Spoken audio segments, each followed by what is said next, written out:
पिछले एपिसोड में आपने देखा ब्लड बीस्ट की शक्तियां दिन ब दिन और भी ज्यादा खतरनाक होती जा रही थीं। उसके ब्लड ड्रेन ऑरा ने न सिर्फ रक्षात्मक ढालों को तोड़ दिया था बल्कि रेयांश की एलिमेंटल रिंग को भी कमजोर कर दिया था। निया और विवान को पीछे हटने की सलाह दी गई थी, लेकिन रेयांश ने आखिरी वक्त में अपनी फ्यूजन एनर्जी का एक नया रूप जागृत किया, नीली और लाल रोशनी की चमक के साथ। अब कहानी आगे बढ़ती है। रेयांश जमीन पर घुटनों के बल बैठा था। उसकी सांसें तेज चल रही थीं और चेहरा पसीने से भीगा हुआ था, लेकिन उसकी आंखों में जो चमक थी वो पहले से कहीं ज्यादा अलग और शक्तिशाली थी, जैसे किसी पुराने योद्धा की आत्मा उसमें प्रवेश कर गई हो। रेयांश, तुम्हारी रिंग, इसका रंग बदल रहा है। निया की आवाज कांप रही थी। ये फ्यूजन मोड से भी आगे की कोई शक्ति लग रही है, विवान ने धीरे से कहा। रेयांश की रिंग अब सिर्फ नीली या लाल नहीं रही, उसमें 7 रंगों की ऊर्जा घूम रही थी। ये थी एलिमेंटल सिंक मोड।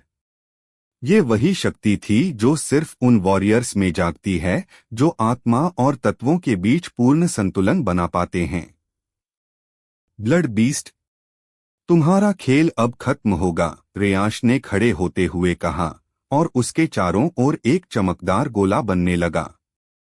उसके शरीर से हवा, पानी, आग और बिजली, चारों तत्वों की ऊर्जा बाहर आने लगी। जमीन हिलने लगी और हवा गर्म हो गई। ब्लड बीस्ट अब चुप नहीं था। उसने हवा में छलांग लगाई और खून से भरे स्पाइक्स रेयांश की ओर फेंके। लेकिन इस बार रेयांश हिला भी नहीं। उसने एक हाथ आगे बढ़ाया और हवा में ही ब्लड बीस्ट के स्पाइक्स भस्म हो गए। क्या ये तुम्हारी पूरी ताकत है? रेयांश की आवाज में गूंज थी।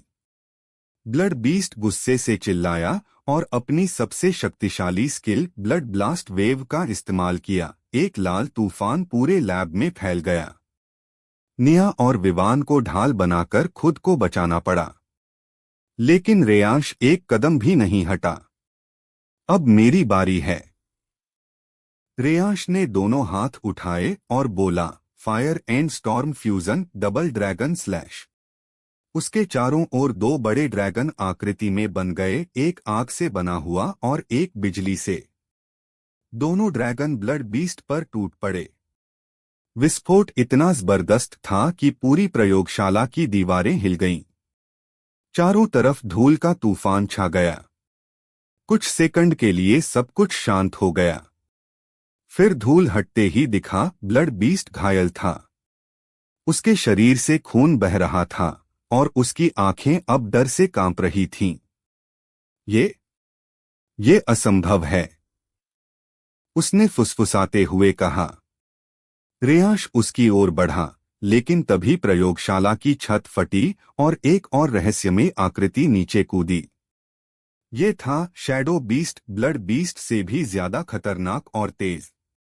रेयांश, लगता है अब असली लड़ाई शुरू होने वाली है, निया ने फुसफुसाते हुए कहा। रेयांश ने मुस्कुराते हुए कहा, तो चलो, इस बार भी पूरी ताकत लगानी पड़ेगी। शैडो बीस्ट जैसे ही जमीन पर उतरा, उसकी उपस्थिति से ही हवा भारी हो गई। उसकी आंखों में एक गहरा अंधकार था और उसकी पूरी बॉडी से काली धुंध निकल रही थी, जैसे वो किसी दूसरी दुनिया से आया हो। निया, विवान और यहाँ तक कि घायल ब्लड बीस्ट भी उसके सामने खामोश हो गया। तुम्हारी लड़ाई अभी खत्म नहीं हुई, रेयांश, शैडो बीस्ट ने गूंजती आवाज में कहा। असल में ये तो सिर्फ शुरुआत है।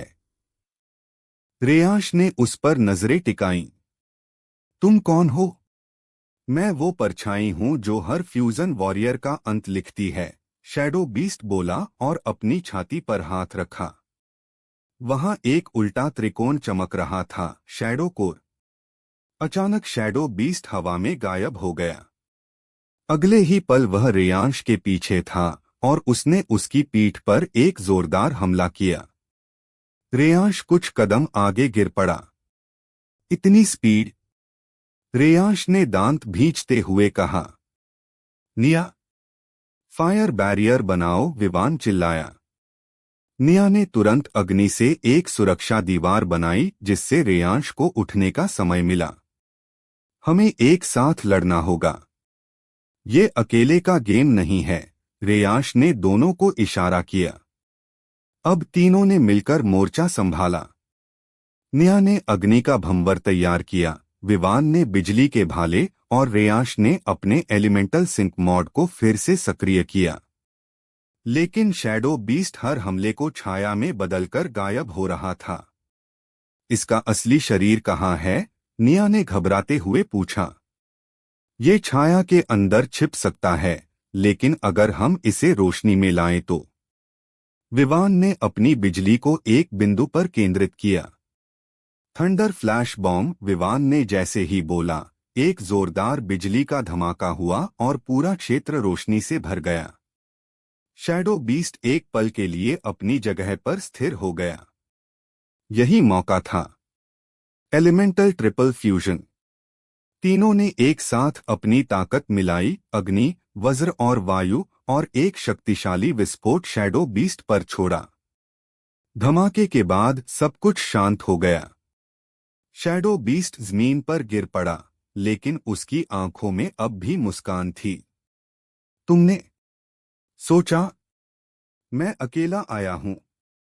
और तभी लैब की दीवारें अपने आप खुलने लगीं। वहां कई डार्क फ्यूजन कैप्सूल रखे थे और उनमें से निकलने लगे दर्जनों और वॉरियर्स, हर एक के पास अलग अलग शक्तियां थीं। ये कौन है? निया ने डरते हुए पूछा। ये हैं dark fusion army, shadow beast बोला और गायब हो गया। रेयांश ने दूर आसमान की ओर देखा। लगता है हमें अब अपनी भी एक फ्यूजन आर्मी तैयार करनी होगी।